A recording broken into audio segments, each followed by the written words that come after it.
Welcome to This Week in Adventist History.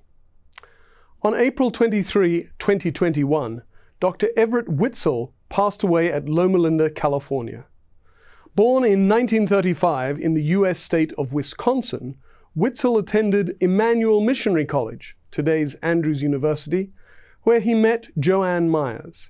They married on graduating in 1957 and promptly went west to Loma Linda, where Everet started medical school.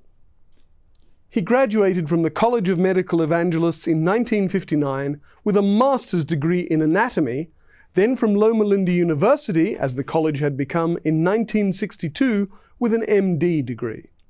In 1965, Everet and JoAn and their young family went as missionaries to India. 3 years later, they returned to Loma Linda, where Everet finished his PhD and taught in the anatomy department for 3 years. After a number of years in private practice, Everet moved to Hinsdale Hospital in 1974, where he developed a family practice residency, the first at an Adventist medical school. This led Florida Hospital to invite Everet to move to Orlando, where he helped to get their family practice residency accredited in just 2 years. In 1980, the Witzels accepted a call to return to the mission field, this time to Singapore, where Everet served as health director for the Far Eastern Division. During the Witzels' 6 years in the division, Everet developed a hospital system with guidelines for the 21 hospitals and 39 clinics in the division, while he also started a monthly newsletter for medical personnel, which JoAn edited. He partnered with Loma Linda University to educate Far Eastern Division hospital administrators with a Master's in Health Administration degree. When the family returned to the United States from Singapore, Everet went into private practice again before retiring in 2000. He passed away 2 years ago this week in Adventist history.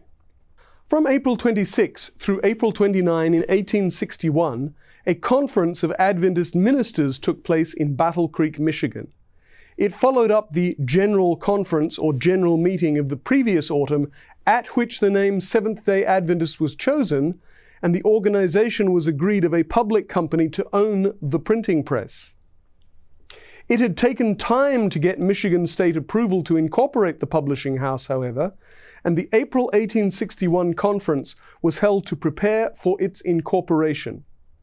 But other principles were agreed for organization, and it was agreed that 9 ministers should write a letter to the church's paper, The Review, to share those principles. The conference address, which was published soon after, proposed firstly a more thorough organization of local churches, including that all churches keep written records of business transactions and written membership lists and issue letters of fellowship in the transfer of membership. Secondly, that there should be a proper organization of state or district conferences that would authorize ministers. And thirdly, the holding of regular general conferences that would be representative of all Seventh-day Adventist congregations. The first state conferences were organized at a meeting held in Battle Creek the following autumn, and the organization of a permanent general conference with annual sessions followed just 2 years later in May 1863. And that was this week in Seventh-day Adventist history.